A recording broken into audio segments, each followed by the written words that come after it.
तत्वचिंतन श्री गुरुदेव दत्त। श्री स्वामी समर्थ। नमस्कार मैत्रिणींनो, प्रज्ञा स्मार्टी गृहिणी या यूट्यूब चॅनल मध्ये मी प्रज्ञा तुमचं अगदी मनापासून स्वागत करते।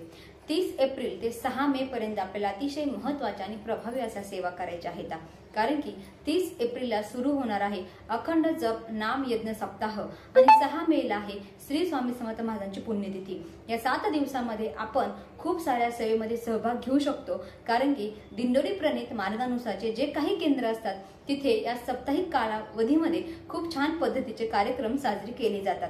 जसं की प्रहर सेवा आहे, सामुदायिक पद्धतीचं स्वामी चरित्र आहे किंवा सामुदायिक पद्धतीचं गुरुचरित्राचं आहे। तसंच यागाचे सुद्धा वेगवेगळे महत्त्व आहे। 7 दिवसांमध्ये वेगवेगळे याग तिथे केले जातात आणि त्या यागेमध्ये जर आपण सहभाग नोंदवला, तिथं जर आपण सेवा केल्या तर खूप छान पद्धतीचे अनुभव अनेक सेवकांना आलेले आहेत। त्यामुळे तुमच्या जवळपास जर कुठेही केंद्र असेल तर तिथे तुम्ही 7 दिवसांमध्ये 7 वेगवेगळ्या सेवा तुम्ही तिथे करू शकता। पण मैत्रिणींनो, असे काही सेवेकरी आहेत की त्यांना आता घर सोडणं शक्य होणार नाही, जसं की गरोदर स्त्रिया आहेत। आता मी आज तुम्हाला सांगणार आहे की गरोदर स्त्रियांनी गुरुचरित्राचं पारायण कशा पद्धतीने करायचं आहे, कोणत्या महिन्यापर्यंत तुम्ही गुरुचरित्राचं पारायण करू शकता। सगळ्यात महत्त्वाचं म्हणजे ज्या क्षणाला आपण स्वामी समर्थ महाराजांचं स्मरण होतं त्या क्षणापुरते का होईना पण स्वामी समर्थ महाराज आपल्या जवळ असतात। त्यामुळे प्रत्येक सेवकाऱ्यांनी नित्यनेमाने नामस्मरण त्यांची आठवण काढणं खूप महत्त्वाचं आहे। आता अनेक अशा महिला आहेत, भगिनी आहेत की ज्या प्रेग्नेंट आहेत आणि त्यांच्या प्रेग्नन्सीच्या कालावधीमध्ये प्रत्येकाची इच्छा असते की आपल्याला गुरुचरित्राचं पारायण करायचं आहे। पण गुरुचरित्राचं पारायण यांचे नियम वेगवेगळे आहेत आणि ते प्रत्येकाला कटाक्षाने पाळायचे असतात। परंतु गरोदर स्त्रियांच्या बाबतीमध्ये महाराजांनी थोडंसं त्यांना ढिल्लं सोडलेलं आहे आणि आपण आपल्या पद्धतीने गुरुचरित्राचं पारायण करू शकतो, कारण की ज्याचं मन असता पवित्र सदाकाळ वाचावे त्यांनी गुरुचरित्र। आता तुम्ही प्रेग्नेंट आहात, तुम्हाला गुरुचरित्राचं पारायण करायचं आहे, तुमचा त्रास तुम्हाला माहिती आहे। आता गुरुचरित्राचं पारायण गरोदर स्त्रियांनी कशा पद्धतीने करायचं आहे आणि कोणत्या महिन्यापर्यंत करायचं आहे, त्याचे नियम कशा पद्धतीचे आहेत याबद्दल सविस्तर माहिती मी घेऊन आलेली आहे। त्यामुळे व्हिडिओ शेवटपर्यंत पाहत राहा। व्हिडिओ आवडला तर लाईक करा, शेअर करा आणि प्रज्ञा स्मार्टी गृहिणी या यूट्यूब चॅनलला सबस्क्राईब करा। सगळ्यात महत्त्वाचं म्हणजे तुम्ही आई होणार आहात, तुम्ही तुमच्या बाळावरती खूप छान पद्धतीचे संस्कार करत आहात, स्वामींच्या सेवेमध्ये आहात। याचा अर्थ नक्कीच तुमचं होणारं जे काही बाळ आहे ते शांत स्वभावाचं असणार आहे, सद्गुणी असणार आहे आणि सर्वगुण संपन्न असणार आहे, कारण की महाराजांच्या सेवेमध्ये एवढी ताकद आहे की अशक्यही गोष्टी शक्य होतात। जर तुमच्या बाळाला काही जरी थोडाफार प्रॉब्लेम असेल तर तो सुद्धा महाराज दूर करू शकतात। फक्त आपण विश्वासाने आणि श्रद्धेने महाराजांची सेवा करायची असते। आता प्रेग्नन्सीचा कितवाही महिना असू द्या, पहिला असो, तिसरा असो, 5वा, 8वा, 9वा, 9व्या महिन्यामध्ये सुद्धा तुम्ही गुरुचरित्राचं पारायण करू शकता। फक्त तुमचा बसण्याचा स्टॅमिना पाहिजे, एवढंच। पण गरोदर स्त्रियांना ठराविक असे नियम काहीच नाहीत।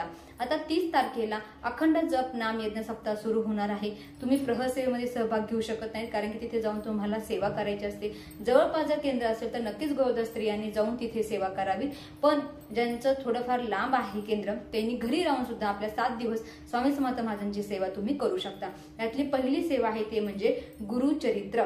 आता तुम्हाला काय करायचं आहे, 29 तारखेला म्हणजे सोमवारच्या दिवशी 1 गाय आणि 4 कुत्र्यांना पोळीचा नैवेद्य खाऊ घालायचा आहे, जेणेकरून आपण गुरु माऊलींची किंवा आपल्या दत्त महाराजांची आज्ञा घेत आहोत, स्वामी महाराजांची आज्ञा घेत आहोत की मला आता हे पारायण करायचं आहे, तुमचा आशीर्वाद माझ्यासोबत राहू द्या, कसल्याही पद्धतीचं विघ्न येऊन देऊ नये, म्हणून आपल्याला 1 गाय आणि 4 कुत्र्यांना पोळीचा नैवेद्य खाऊ घालायचा असतो। 30 तारखेच्या दिवशी तुम्ही गुरुचरित्राचा पोथी घेऊन वाचायला सुरुवात करू शकता। गरोदर स्त्रियांना जर तुम्हाला मध्येच कळ लागली, पाठ दुखली तर तुम्ही अध्याय पूर्ण करून उठू शकतात। हो मैत्रिणींनो, माझ्या अनेक अशा मैत्रिणी आहेत, माझ्या अनेक अशा ओळखीच्या सेवेकरी आहेत ज्यांनी 9व्या महिन्यापर्यंत सुद्धा टेबलवरती खुर्चीवर बसून पाठ केलेले आहेत किंवा गुरुचरित्राचं पारायण केलेलं आहे, कारण की इच्छाशक्ती खूप महत्त्वाची असते। प्रचंड इच्छाशक्ती जर तुमच्या मनामध्ये असेल तर तुम्ही कोणतंही पारायण करू शकतात। आता जेव्हा गुरुचरित्राचं पारायण आपण केंद्रामध्ये करतो तेव्हा 2 तासामध्ये ते पारायण पूर्ण केलं जातं। पण तुम्हाला 2 तास बसणं शक्य होत असेल तर तुम्ही नक्कीच पारायण हे केंद्रामध्ये करावं, कारण की सामुदायिक पद्धतीचं फळ हे दुप्पट तिप्पट मिळालेलं असतं। आपण घरामध्ये एकच पारायण करतो, केंद्रामध्ये जर 40 पारायण असतील किंवा 20 पारायण असतील तर तेवढे पारायण सुद्धा त्यांचे पुण्य तुमच्या पदरी पडलेलं असतं। त्यामुळे केंद्रामध्ये पारायण केलेलं अतिशय उत्तम आहे। पण जर नसन शक्य होत तर तुम्ही घरी दिवसभरामध्ये सुद्धा ज्या ज्या दिवसाचे जे जे अध्याय सांगितलेले आहेत ते वाचू शकतात। आता जर तुम्ही एक अध्याय वाचत आहात, दुसरा अध्याय तुमचा पूर्ण झाला, तिसऱ्या अध्यायामध्ये जर तुम्हाला कळ लागली, जर तुम्हाला उठावंसं वाटलं, तुम्हाला वॉशरूमला जावं असं वाटलं तर तुम्ही मध्येच उठू शकता, परंतु तुम्हाला 2 अध्याय पूर्ण करूनच उठायचं आहे। नंतर वॉशरूमला जाऊन तुम्ही हातपाय तोंड धुवून किंवा आंघोळ करून परत तिसऱ्या अध्यायापासून वाचायला सुरुवात करू शकता। हे गरोदर स्त्रियांसाठी खूप सोपे नियम आहेत। प्रत्येकीने हे गुरुचरित्राचं पारायण नक्की करावं। तुमचा कोणताही महिना असू द्या पण तुम्ही गुरुचरित्राचं पारायण अवश्य करा। आता जर तुम्हाला खाली बसणं शक्य होत नसेल, जर तुम्हाला सतत पाठ टेकायला लागत असेल, तुमची जर पाठ दुखत असेल तर तुम्ही पूर्व पश्चिम दिशेला तोंड करून सुद्धा गुरुचरित्राची पोथी वाचू शकता। एका जागेवर पूजा मांडा आणि तिथेच तुम्हाला ही पूजा करायची असते किंवा ग्रंथ वाचायचा असतो। आणि जर तुम्हाला खरंच मनापासून इच्छा आहे, तुम्हाला ती सेवा करायची आहे, तर गुरुचरित्राची पोथी तुम्ही टेबलवर ठेवून आणि खुर्चीवर बसून सुद्धा वाचू शकतात। काहीच प्रॉब्लेम नाही मैत्रिणींनो। मनामध्ये किंतु आणि परंतु आणू नका आणि आपल्या इच्छानुसार आपल्याला महाराजांची आज्ञा आहे असं समजून गुरुचरित्राचं पारायण करायला तुम्हाला काहीच हरकत नाही। गुरुचरित्राची पोथी तुम्हाला सर्वांनाच माहिती आहे। ही पोथी एवढी पॉवरफुल आहे की याच्यामध्ये सर्व शक्ती सामावलेल्या आहेत। जर तुम्ही गरोदरपणामध्ये गुरुचरित्राचं पारायण केलं तर तुमचं बाळ हे शांत स्वभावाचं होतं, सद्गुणी होतं आणि सर्वात महत्वाचं म्हणजे एकनिष्ठ राहतं आणि स्वामी भक्त असतो। आणि सगळ्यात महत्वाचं म्हणजे प्रत्येक आईला वाटतं की माझं येणारं बाळ हे स्वामी भक्तच असावं, कारण की स्वामींच्या मार्गामध्ये जर एकदा आपलं बाळ आलं तर ते कधीच वाईट मार्गाला जाणार नाही किंवा त्याचं काहीच वाईट होणार नाही, एवढी ताकद ह्या गुरुचरित्रामध्ये आहे। त्यामुळे गरोदर स्त्रियांनी नक्कीच कोणताही महिना असू द्या पण तुम्ही एकदा तरी गुरुचरित्राचं पारायण नक्की करा। आता मला 8वा महिना लागलेला आहे पण तरी सुद्धा मी गुरुचरित्राचं पारायण करणार आहे। जसं मला जमेल तसं मी करणार आहे आणि मला माहित आहे की माझ्याकडून स्वामी समर्थ महाराज ही ग्रंथ पूर्ण करून घेणार आहेत, ही पोथी माझ्याकडून पूर्ण करून घेणारच आहेत। जसं जमेल तशा पद्धतीने मी करणार आहे। आता खाण्याचे जे नियम असतात तर याच्यामध्ये आपल्याला एकच भाजी खायची असते आणि एकच फळ खायचं असतं किंवा एकच धान्य खायचं असतं, तर तुम्ही चपाती आणि पालेभाज्या निवडू शकता। गरोदर स्त्रियांसाठी तर खूप महत्त्वाच्या आहेत पालेभाज्या। याच्यामुळे आपला सुद्धा फायदा होणार आहे, कारण की आपल्या शरीरामध्ये रक्ताची वाढ होणार आहे, हिमोग्लोबिन वाढणार आहे आणि त्यासाठी आपण पालेभाज्या निवडायला काहीच हरकत नाही। तुम्ही मेथीची भाजी, पालक, परत शेपूची भाजी सुद्धा खाऊ शकता।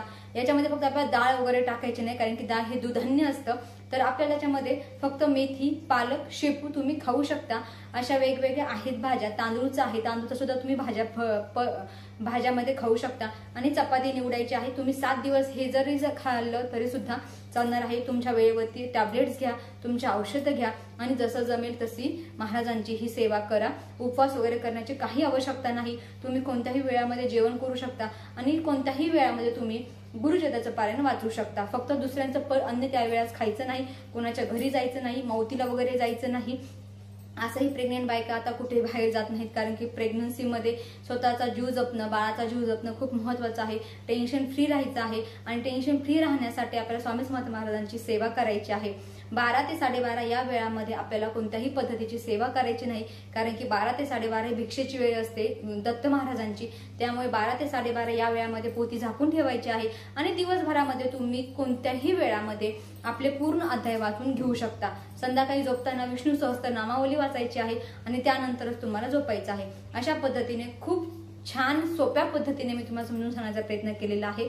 ज्या पद्धतीने मी माझं पारायण करते किंवा मी गुरुचरित्राचं पारायण करते त्या पद्धतीने मी तुम्हाला सांगण्याचा प्रयत्न केलेला आहे। आतापर्यंत माझ्या प्रेग्नन्सीच्या कालावधीमध्ये मी 2 वेळा गुरुचरित्राचं पारायण केलेलं आहे, 3ऱ्या महिन्यामध्ये आणि 5व्या महिन्यामध्ये, आणि आता मला 8व्या महिन्यामध्ये एकदा गुरुचरित्राचं पारायण करायचं आहे आणि जमलं तर 9व्या महिन्यात मी करणार आहे। पण माझी खूप मनापासून इच्छा आहे, त्यामुळे मी मंगळवारच्या दिवसापासून 30 तारखेला अखंड जप नाम यज्ञ सप्ताह सुरू होणार आहे।